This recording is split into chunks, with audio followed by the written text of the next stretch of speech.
Well, welcome from the tropical Nashville, Tennessee, where our temperature down here is a balmy 14 degrees, and the entire region is gripped in fear that we have another ice age upon us.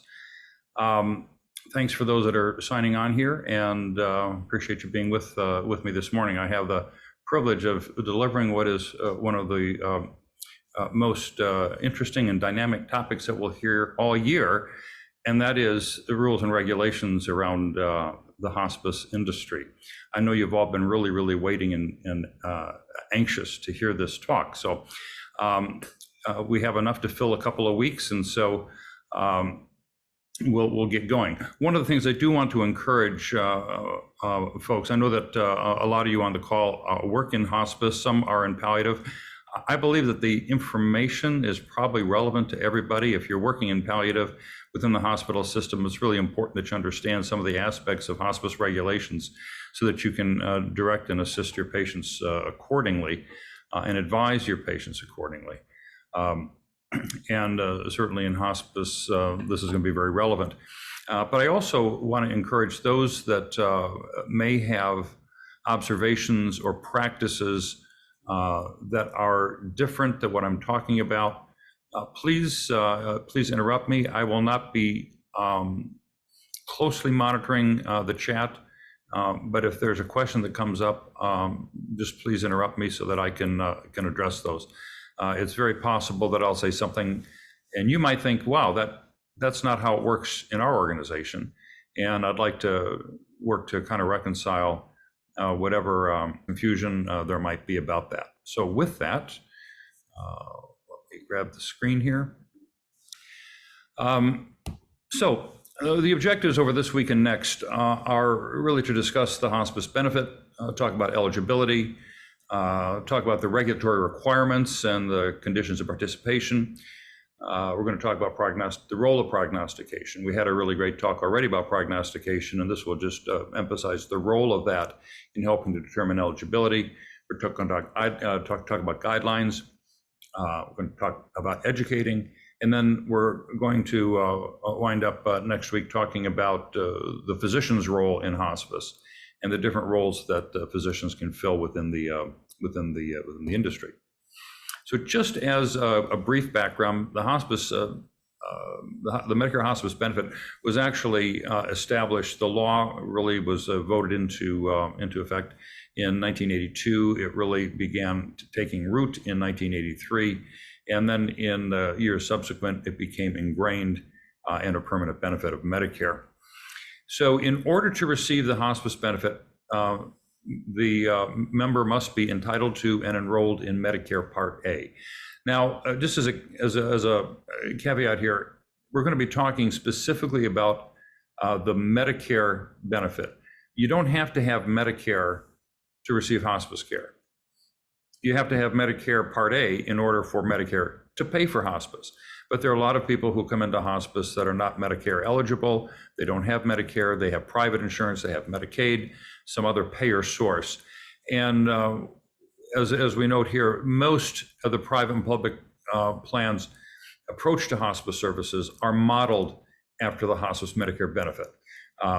But there's a little bit of wiggle room, both with different plans and certainly with private pay. So different approaches, but we're going to talk specifically about the hospice Medicare benefit. And also as another caveat, for those of you that have interest in international work and may talk with folks who are doing hospice work abroad, this is only a United States aberration, the way that we approach hospice care and the payment of hospice services. These sorts of restraints and issues do not exist in other countries for the most part. So we're going to talk a bit about the conditions of participation, or the COPS. You'll hear about those. Those are the rules which govern the work that we do within hospice. So it's important. You don't have to read those binders, but you just need to know what they are and where to find them. They govern the manner in which hospices provide care to patients. And in regards to hospice admission and eligibility, the medical director must understand the rules, regulations, and guidelines, and must keep abreast of key updates and changes. So again, we're talking about the requirements for eligibility for the Medicare hospice benefit. Again, they must have Medicare Part A. Beneficiary must be certified by a hospice physician and the attending physician, if any, as being terminally ill with a life expectancy of 6 months or less if the illness runs its normal course. I specifically emphasize if the illness runs its normal course, because that's a critical phrase on that, and I'm going to talk more detail about that later. Prognostication, as we know, is not an exacting science, but that's the way that the law was written, and we need to abide by that expectation. And the beneficiary must elect a palliative course of care. There is what's called an election of benefits form, and if that is not signed by the patient or the power of attorney for the patient, then your payment will be denied. So they sign that form that says, we will not receive any Medicare benefits for that illness other than what is provided through the hospice. That becomes an issue for a lot of hospices, and I think that has become a challenge. And we're going to talk about the issue of relatedness, because basically anything that contributes to the terminal decline of the patient, the government presumes is related to then the terminal diagnosis. Even if it's not directly related, if it is something that will result in them dying earlier because they have that, if they have, they have heart failure and they have diabetes, they would argue that the diabetes is certainly contributing to their heart failure and is going to result in them dying earlier than if they did not have diabetes. Then diabetes would be related. So we're going to talk in more detail about relatedness, because that's a really important condition. But their traditional Medicare is still intact for other issues that don't relate to the terminal illness. For example, if someone is on hospice for a terminal cancer, and they happen to be in a car and are broadsided, and they end up suffering a fracture, we could argue that that's the responsibility of their auto insurance, but it is not the responsibility of the hospice to cover the treatment for their broken arm, because it has nothing to do with their terminal illness. So what's covered under hospice? You should all know this by now, but all items, services needed for pain relief and symptom management. It includes medical, nursing, social services, all the drugs for pain, symptom management, durable medical equipment for comfort, aid, home services, homemaker services, spiritual and grief counseling for you and your family. All of those things are mandated that if they are related to your terminal illness, the hospice must cover it. What is specifically mandated as far as the interdisciplinary team is physician, nursing, social work, chaplaincy, and volunteers. And just a quick word about volunteers. The regulations require that 5% of your manpower within the hospice by hours is provided by volunteer services. So that's why it's there. That's why they monitor it carefully, and that's why hospice tends to look for volunteers, because by regulation they need to have 5% of their work provided by volunteers. So one of the changes, or one of the challenges that we have has to do with compliance, regulation guidelines. We certainly want to make sure that we are providing appropriate end-of-life care. And we know that if we admit early, that's best for the best outcomes. There are cost savings that accrue, that has been demonstrated. We are still in the midst of, there's a 6-month benefit, but the average length of stay remains somewhere in the neighborhood of 6 to 7 weeks nationwide. The median length of stay is under 20. And there's such a wide discrepancy because so many people are admitted to hospice and die within the first week of care. We're also concerned about regulatory scrutiny. We're going to talk a little bit about fraud because that's a real issue that hospices face, and just a little bit about the law enforcement entities. So just in terms of the big picture, there are a couple of years ago, the 2021 is the most recent comprehensive data that we have. 1.71 million Medicare beneficiaries received hospice care, and that nearly 50% of Medicare recipients that die have received hospice. When I started in the business, it was under 25%. So we've made some gains in the last few decades. You can see that over the last 3-4 years, it's been just a little static. We're not seeing a lot of growth, and there's a lot of reasons for that. We're not going to get into this, another lecture for another time. So how much do we spend on hospice care? Well, in 2021, we spent $23.1 billion. That's a B with a billion. Now you compare that to total Medicare spending, which was just under $1 trillion. So only 2.5% is spent on hospice. It's almost what some people refer to as budget dust. But it's real because in the halls of Congress, they see that as an opportunity for saving a few bucks.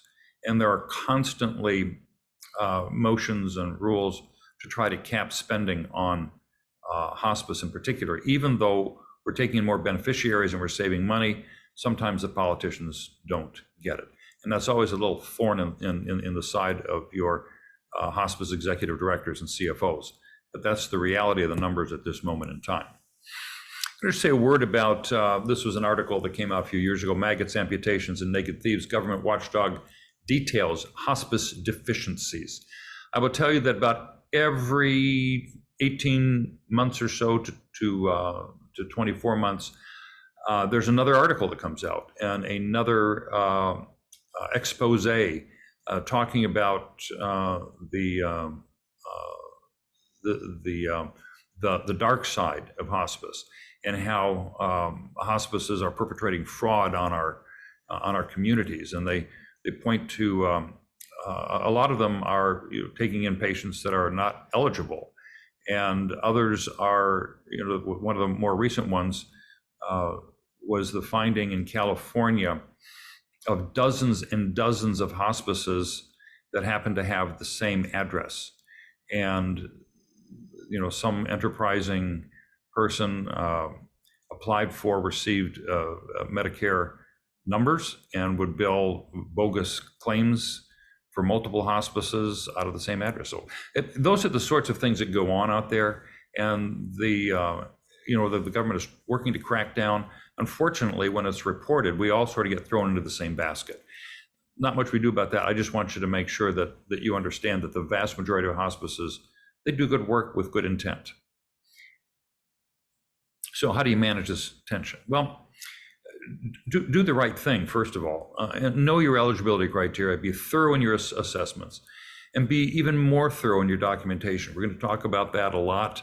I'm going to talk more about it next week when we get to the detail about what your attestations and addendums need to look like. Consistent documentation is important.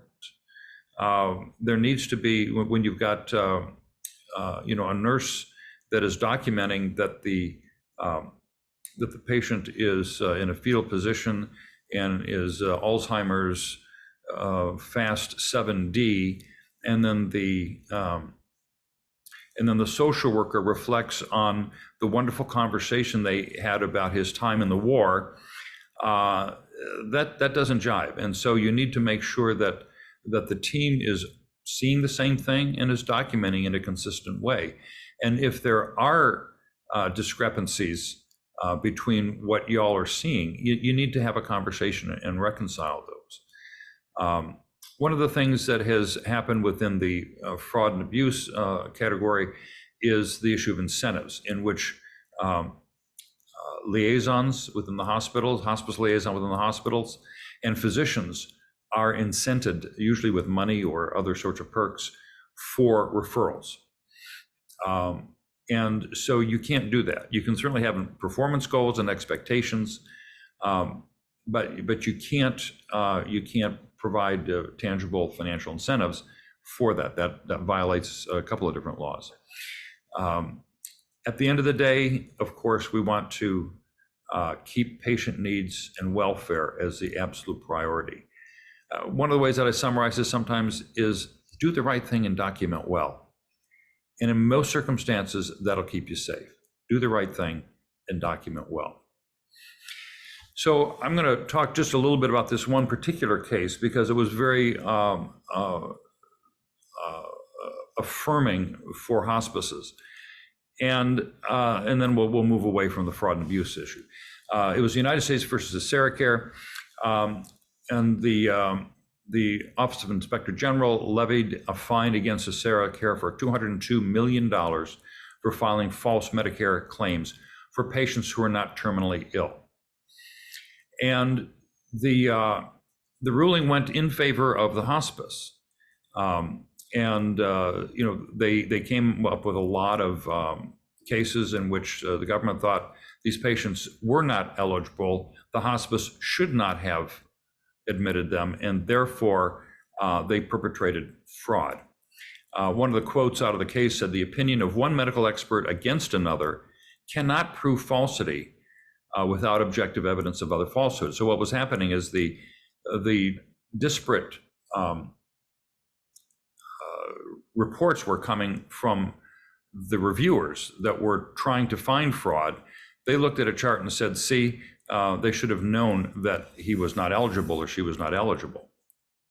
They went on further to say that the government must show something more than mere differences of reasonable opinion. So in this particular case, you've got the AseraCare folks are saying, hey, our doc thought they were eligible.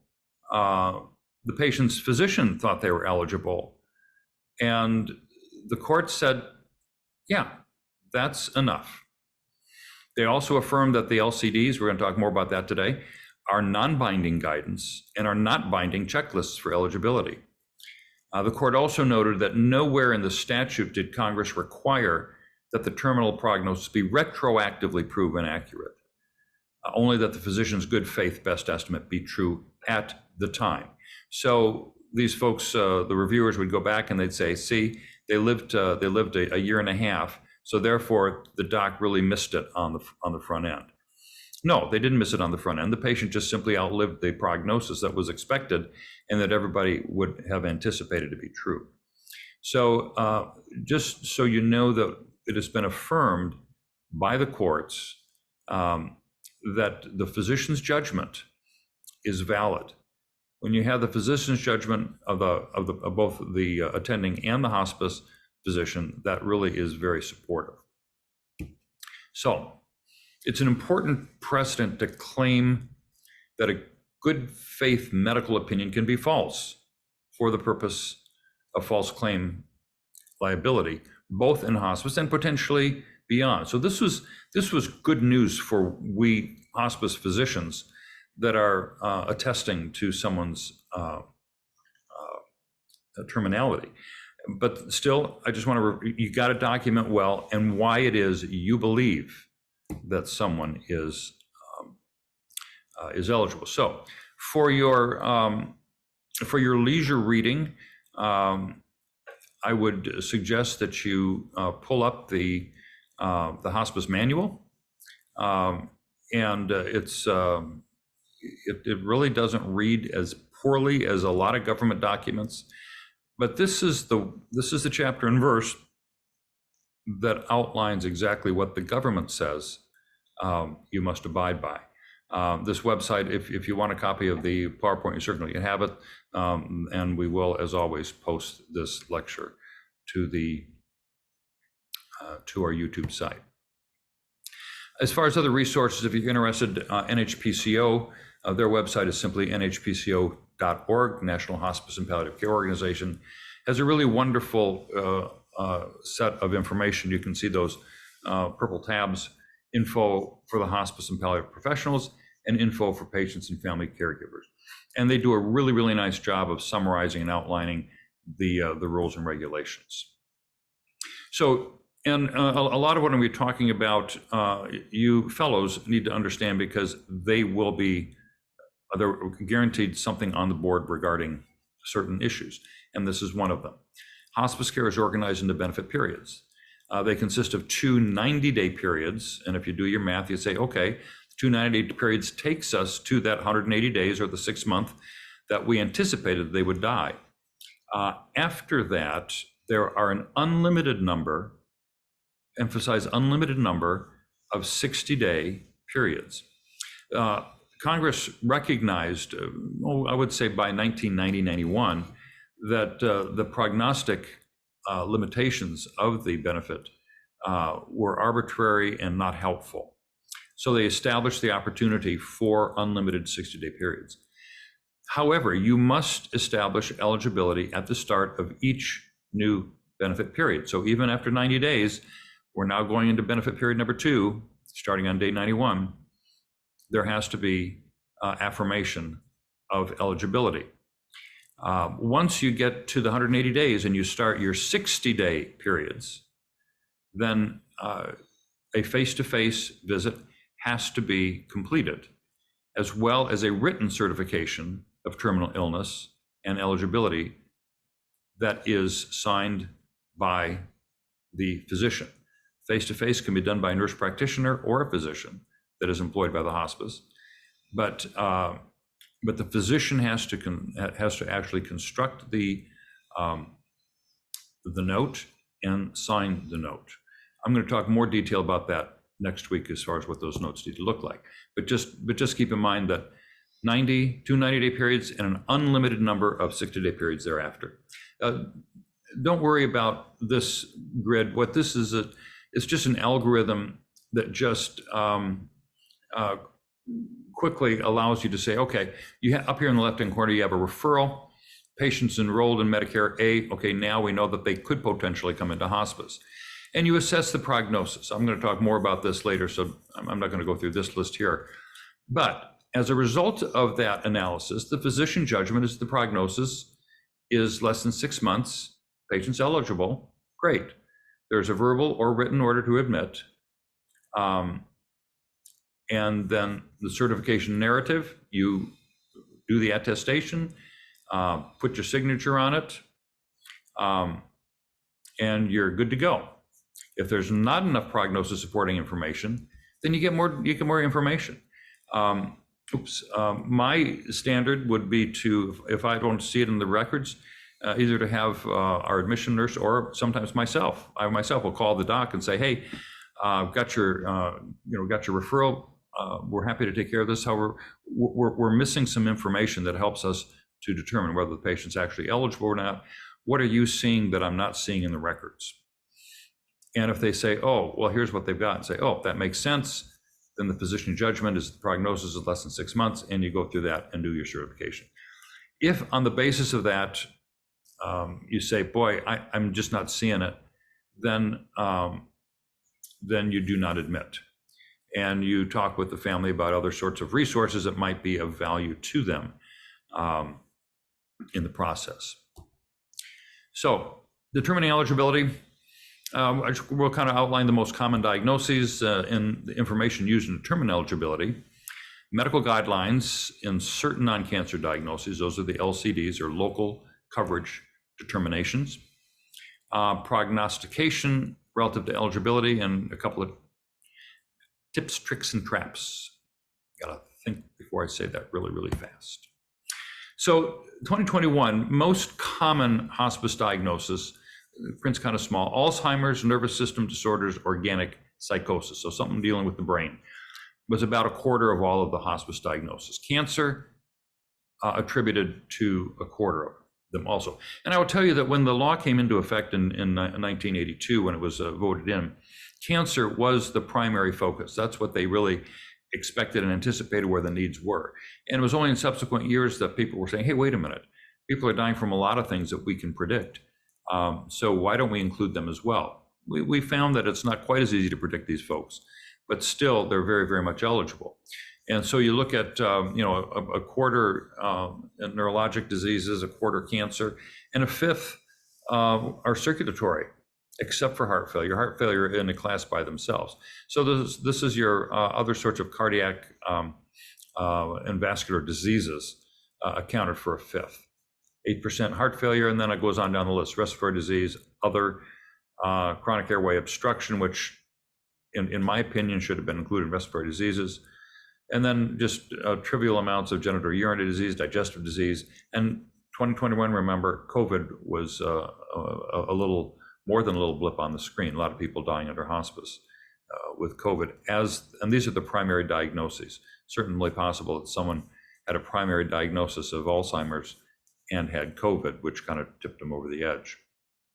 In terms of length of stay, I don't know, this is probably going to be surprising. Length of stay for neurologic diseases, this is your anything from Alzheimer's to ALS. Average length of stay, and these are averages, not medians, average length of stay, 155 days, COPD about 140, heart circulatory 104, and then cancer and others about 50 days. So I want to pause just for a second to see if there are any questions that people have. Anything I'm missing in the chat? Because I'm not seeing the chat. If not, I'll keep barreling through. Documentation is the key. You'll hear me say that more than once. You've heard me say that already, and you'll hear me say that next week too. Although the hospice medical director is responsible for eligibility decision, it is generally the nursing documentation that is used, and often documentation that comes in from other sources, the attending physician's office notes, the hospital discharge summary, and that's the information that we as physicians use. There is no requirement that the hospice physician see the patient to determine eligibility. And I would submit that in most cases, and I would think that in our community, this is also the case, that the vast majority, well over 90+% of all admissions are not seen prior to admission by the hospice physician. So the veracity of the information that you receive is critical. And so we need to make sure that we as physicians continue to work with our staff, especially those that are nursing and going to be doing these nursing admissions, and also the liaisons in the hospital who are working to try to help to drum up the business and to let the hospital staff know who we are, what we offer, and what is appropriate for hospice and what is not. So their training, their audits, more training and audits, that's the process that keeps the ship on course and not in hot water. And just as a side thing, one of the things that I've done in past years is collaborate with colleagues of mine in different hospices in different states to say, hey, I'll show you mine if you show me yours. And we'll share some files on patients, not a lot, maybe a handful, and just say, are we, from your perspective, objectively, does this look like we're documenting well? And that kind of check and balance from one doc to another is really, really useful.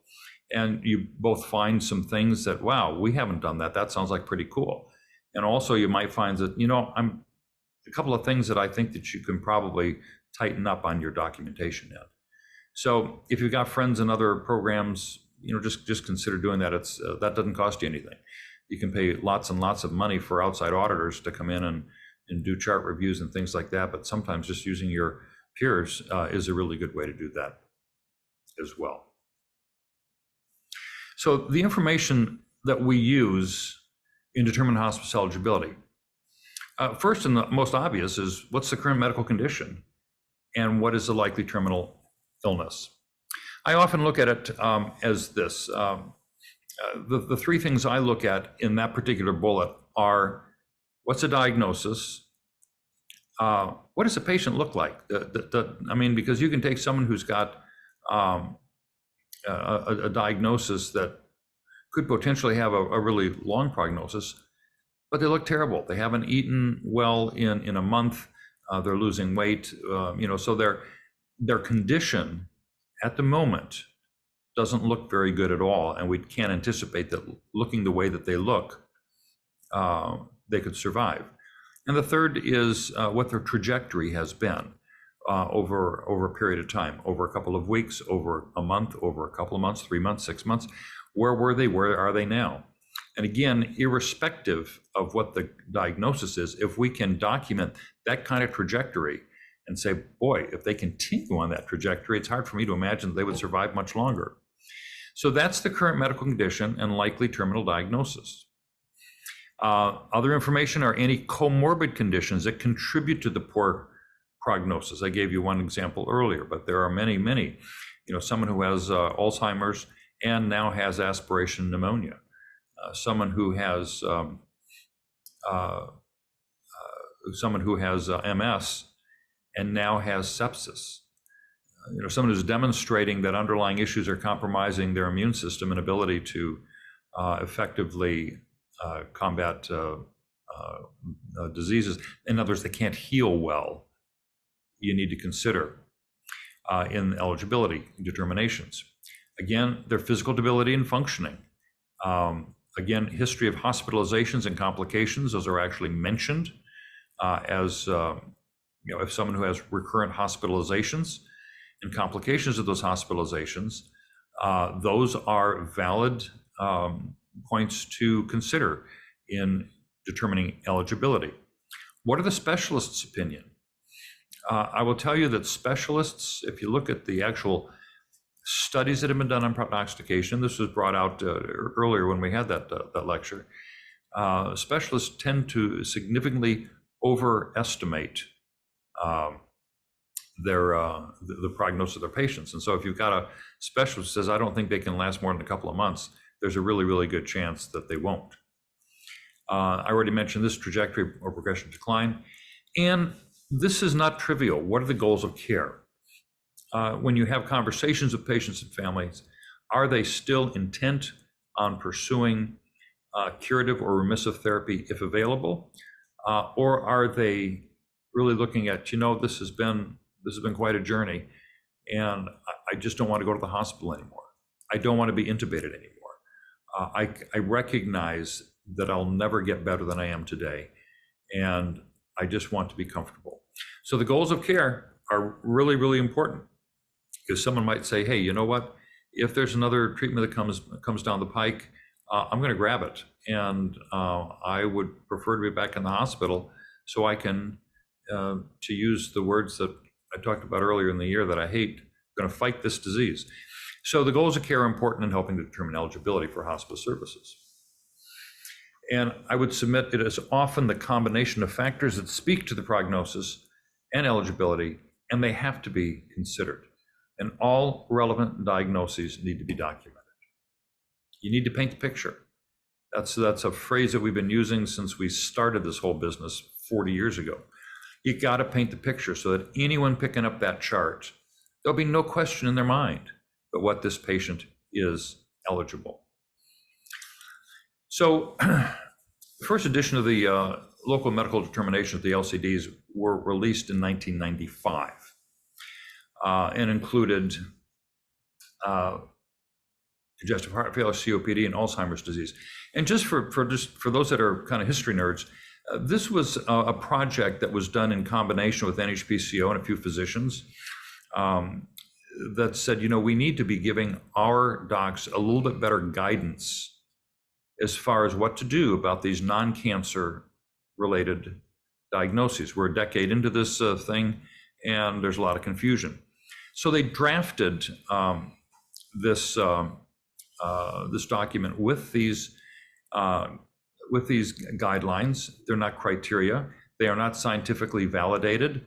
It was just some guidelines that they were sharing peer-to-peer. You might want to consider these sorts of things when you're looking at prognosis.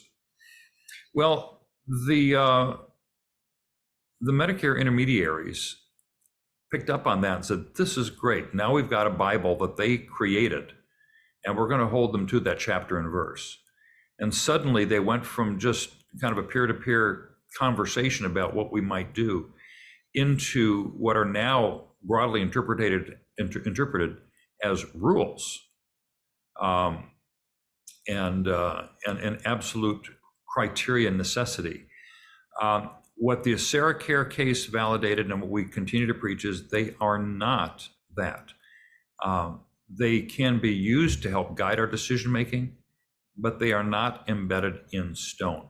I will tell you that a lot of administrative law judges still think they are. And so a lot of times when I'm in front of an administrative law judge to help validate eligibility, when I'm doing some work for other hospices, I have to educate the judge on what they are and what they aren't.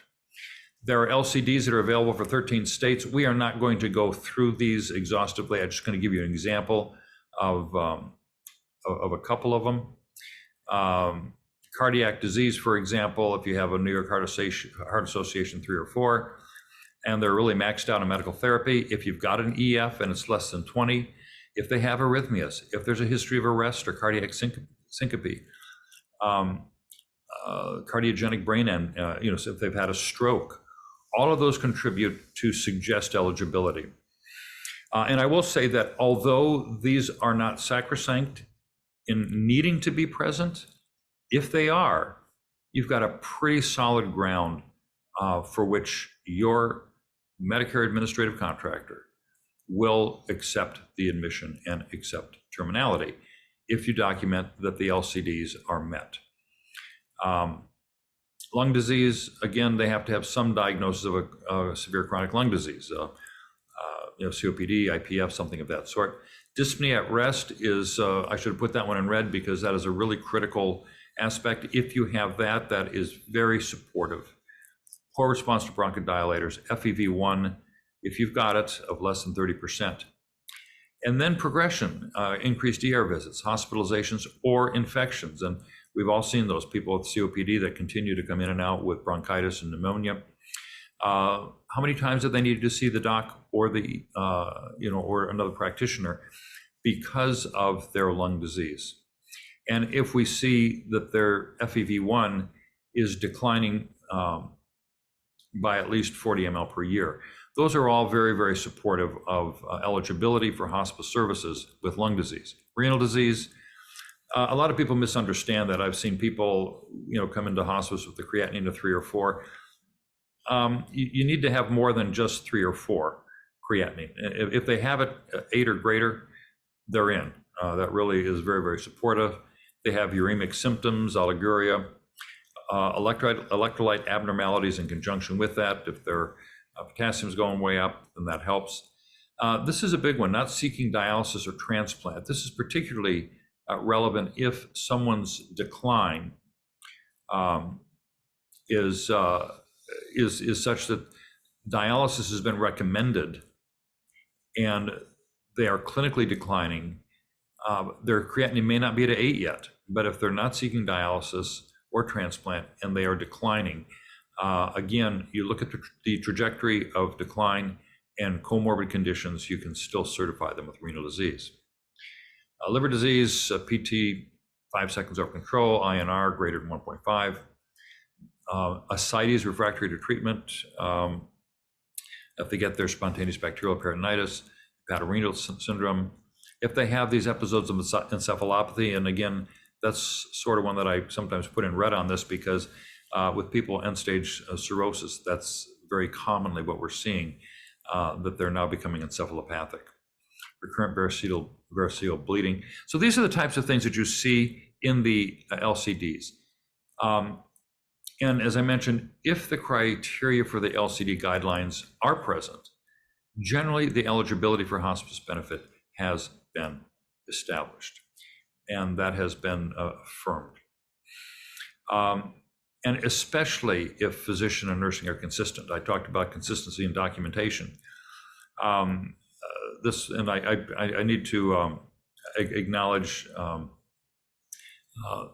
that Dr. Mike Raffleson from Kalamazoo has done this lecture for us the last couple of years. Mike had retired from hospice work and turned over his slides for me. So I've graciously and unceremoniously stole a lot of his slides for this presentation.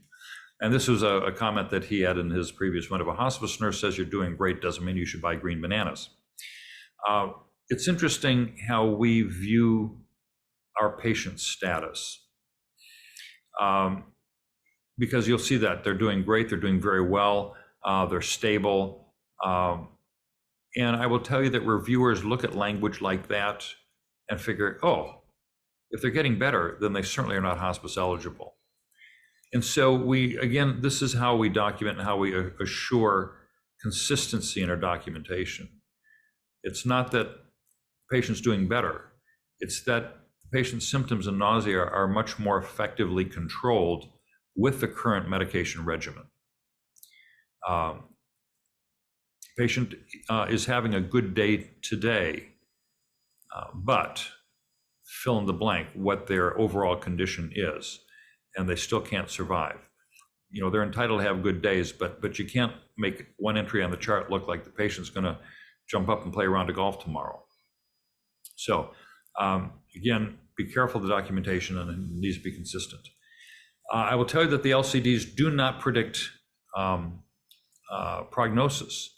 They were based on opinion and synthesis of available literature, and not on quantitative studies of hospice populations with 6-month survival as the outcome. So it's questionable if any set of criteria applied to a very diverse clinical scenario will ever be able to predict 6-month mortality. And again, the longer that I've been in this, the worse and the harder that it gets in terms of prediction. But they do play a useful role in the review of eligibility. And I think that it's still important to consider those, because the people that review and audit your charts will be considering them. Prognostication, again, Dr. Nelson from Memphis did a really wonderful talk for us a few weeks ago on prognostication.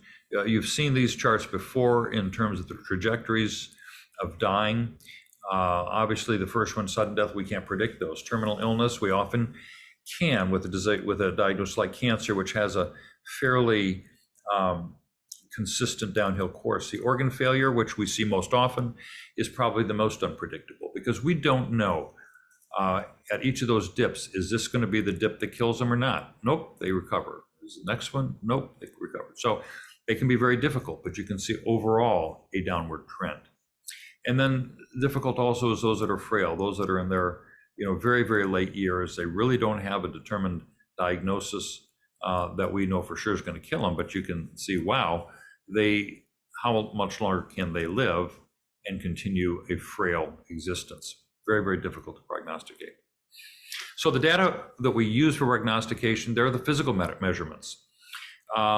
There are the observation of disease progression. And observation is a very, very meaningful and reasonable thing to use.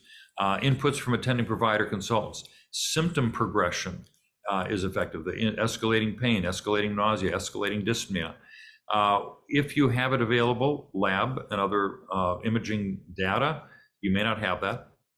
Some hospices will get it, but you don't need to. Nutritional data. This is important. I think a lot of people skim over the fact that, the chart says they're eating 20 to 50%. And people say, well, 50% of what? What are they providing them? They're providing with a banana and a glass of juice, and they're eating half of it. That's a lot different than if they're given eggs, bacon, a muffin, and an eggs Benedict, and they're only eating 10% of that. So that's always a challenge. But if you look over time, when they came in, they were eating 75% to 100% of their meals, and now they're only eating 25%. Then you can say something has changed, and they may have some evidence of nutritional decline. Their clothes are fitting looser. We see a little temporal wasting. Our mid-arm circumference is going down. So the nutritional data is important and helpful. Scales and evaluative information, I'm going to talk about those in just a second. Your FAST, your PPS, and things of that sort. And other sorts of functional decline evaluation tools. I'll give you an example of one of those also. And then cognitive decline is reasonable also, reasonable to look at. Behavioral and social changes that are observed and documented. And then the surprise question. And I'll come back to that. Physical measurements, your weight, the BMI, vital sign changes. Arm circumference, some people use the thigh circumference. The thing I would tell you about the arm circumference, make sure your staff has been in-serviced so that everybody is doing it the same. It's really annoying to look at a chart and their arm circumference was 26 centimeters, and the next time it's 22 centimeters, and the next time it's 24.5 centimeters, and the next time it's 19 centimeters. Well, they're all doing it differently, and so there needs to be consistent measuring tools and a consistent measuring process. And all staff has to do it exactly the same way for that to be validated. Walking distance. This is useful, especially in cardiac and lung disease. He was able to walk the length of the hallway from his room to the front door, but now he has to rest twice along the way. Can't really go more than 25 feet without having to sit down on his walker to rest for a moment. Recurrent fevers, as we see some instability in thermoregulation. Those are all relevant measurements. Again, lab studies, sometimes you have, already mentioned nutritional data. Sleep habits matter too. If you can document, they were sleeping 12 to 14 hours a day, now they're sleeping 18 to 20 hours a day. Something's changed, and that is relevant prognostic information that you can use in determining eligibility. Secondary conditions, aspiration pneumonia, UTI, or other infections. Falls are relevant. Someone who's not falling, now they are. Whether they are injurious falls or not, it's useful to document those. Non-healing wounds or ulcers. I will tell you that as we age, our body's capacity, both from a circulatory and an immune system perspective, loses the capacity to facilitate healing. And you have things that just won't heal. So if they used to be able to heal a wound and now they can't, that's very relevant in terms of prognostic information. So we use those in helping to determine eligibility. Bleeding episodes, syncope, things of that sort. So scales that you will see used, there's the ECOG, which is the Eastern Cooperative Oncology Group, and 0 is good. Above 3, then that would be considered to be meaningfully debilitated. Capable and limited self-care combined to better chair more than 50% of waking hours. Many oncologists will not treat with oncologic agents if they are ECOG 3 or above. The FAST scale, or functional assessment scale, this is for Alzheimer's. For eligibility for hospice services, the LCDs say they have to be the 7 in the 7s. Anywhere in the 7s. Some people say 7C. No, anywhere in the 7s, according to the LCDs, is eligible. I have taken people who are in the 6s, and I've determined that they're eligible because of the comorbid conditions, the secondary conditions, and because of the rapidity of their decline. We just know that they're not going to survive very much longer. So again, if you can document all of these things, you can do this. If you're not familiar with the FAST, bone up, because you're going to need to know that. And that something on the FAST will be on the boards too. But it just quickly, when you get to 7A, ability to speak is limited to approximately, less than 6 intelligible different words.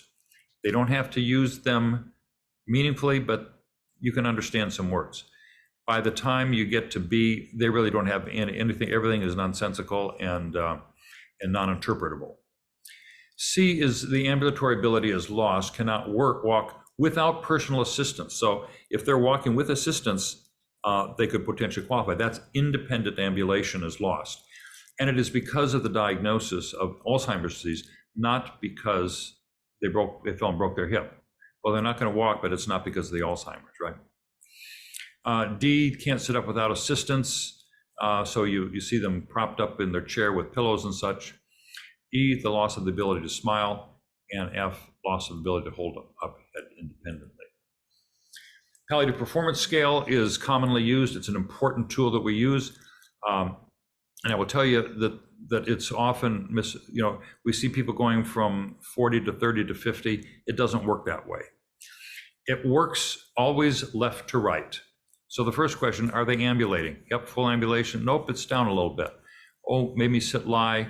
They're mainly in bed or they're bed bound, 30 and below. So then you move on to the next one.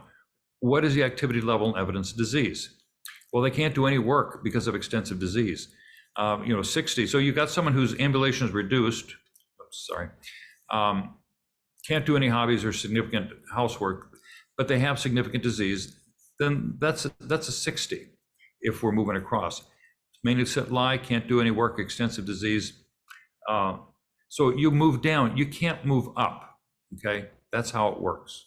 So the palliative performance scale was developed. Self-care. There again, you move down. So we've got someone who hypothetically mainly sit, lie, can't do any work or extensive disease. That could be anywhere there. But someone primarily they need some assistance. But they're not mainly in bed. They're more sit, lie. So considerable assistance needed. They're going to be a 50. If they're total care, but they still are sit, lie, now they're down to a 30. Intake, normal reduced. If they are eating pretty well, you don't go up because of the intake. Okay, even though they might be eating better, again, because these have more power on the left than they do on the right. And then the level of consciousness. There really are very few options here. It's either full or confusion, drowsy, and such. So start to the left, work to your right. And you don't go up, you always stay where you are, you go down. So hopefully that makes sense. I just see it misused and misapplied. Okay, I'm going to talk just a little bit about Alzheimer's, and I think we'll wrap it up for the day. Very, very difficult to predict prognosis. And I also want to determine, dementia is no longer a valid hospice diagnosis. Alzheimer's disease is. And one of the consequences of Alzheimer's disease is dementia. I'm not just splitting hairs or looking at semantics here. That is how it's defined. So you can have Alzheimer's disease, and dementia is one of the comorbid conditions of Alzheimer's, but you can't be eligible on the basis of dementia alone. So difficult to predict prognosis. It's often one of the longest lengths of stay on the hospice benefit, often the target of audits. And so you have to be very, very careful about documentation. So fast 7A or higher. So the speaking is limited to 5 words or less. And this is a huge and. Significant comorbidity. So they have to have something else. You can't just have an Alzheimer's 7C, 7D and claim them hospice eligible. They have to have a significant comorbidity that will contribute to their terminal decline. It might be cancer, it might be COPD or heart failure, or they have to have a disease-related complication, pneumonia, sepsis. You can see this. Poor nutritional status, dysphagia, hip fractures, delirium, dementia. They have to have one of those things, either the comorbidity or the complication. Here's the other issue. We often admit patients with Alzheimer's and they have a disease-related complication. They were in the hospital for sepsis and aspiration pneumonia, didn't look like they were going to survive, so they're put into hospice. 3 months later, they're better. The aspiration pneumonia is gone, they're not septic anymore, their eating is relatively stable. You can't keep them in hospice if that's what's going on, because you no longer have a disease-related complication.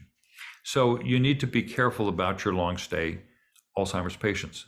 The first thing I look at when I'm auditing a chart with Alzheimer's is, what is the comorbidity? What is the disease-related complication? And is it still there? Because if it's not, we got trouble. There is a tool called the Advanced Dementia Prognostic Tool, ADEPT, when prospectively validated at the bedside and uses continuous measure. The ability to identify nursing home residents with advanced dementia at high risk of death in 6 months was modest, although it was better than the hospice eligibility guidelines. So it was designed specifically for 6-month survival, evaluating that in nursing home patients. I will tell you that the reviewers and auditors love looking at this, although because it's not been validated in any but this population, it really is of questionable use. I think it's useful for us as an individual tool to use in the background to say, where are we going with this? And this is what it looks like, and you can find it anywhere. It's a very readily available tool. The surprise question: would it surprise you if the patient died in the next 12 months? When this was actually studied, when you say no, it wouldn't surprise me if the patient died in 12 months. After 12 months, 41% of the no group died, and only 3% of the yes group. So the no, simply answering no to this question, was more predictive than any type of cancer, stage, or age. I thought that was a fascinating study, and it really, I think, emphasizes the validation of the gut response of the physician who knows a patient. No would not surprise me if my patient died in the next 12 months. You can rely on that. Now, it's hard to document that because nobody recognizes that as, oh, okay, he's hospice eligible because his family doc thinks he's going to die. You need to back that up with some legitimate, data and diagnoses. But it's a really, really useful tool. So again, relying on Mike's, the three things he likes to be available for eligibility, and I agree with these. You have to have a terminal prognosis of 6 months or less. And the goals of care are hospice aligned. And then this is an important one. The hospice has the resources to provide the care the patient needs. There are times when the patient may be terminal, but they can't, the hospice, either because what the patient needs is beyond the scope of what that hospice has available. There are hospices, for example, that don't provide parenteral or IV therapies. There are hospices that are so small that expensive interventions that might be valuable for the patient are just not possible. So that's an important bullet. For recertification, again, I sort of follow Mike's thought on this. Do they meet eligibility? Is there another treatment plan that would better serve this patient? Those are really two good questions to ask, and you need to answer those. If they're still eligible and there's not a treatment plan that would serve them better, I, as does Mike, continue to try to qualify them for the benefit. One of the other things is that one of the roles that we have as hospice providers, regardless of our role within the hospice, is to educate others about the hospice benefit. The misunderstanding of the benefit harms patients because it keeps them from getting the resources and the services that they need.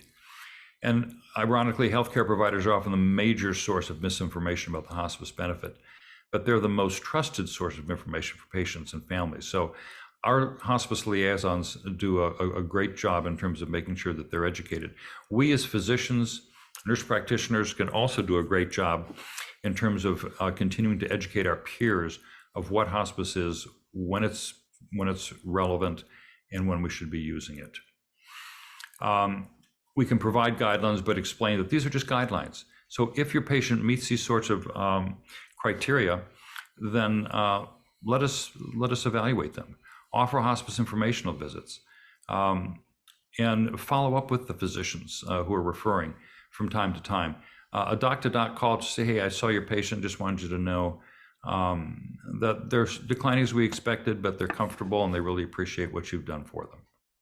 Surprise question for a community provider is a great way to kick that conversation off. You can offer medical director oversight of the hospice plan of care, or you can reassure them if they want to continue to be involved with their patients' care that they can. So we're not going to do that case because we're done. So thank you for your time, your attention, and I'm going to take my leave and pass this over to Mike Trexler and Ali Ortiz, who will help us with our case today.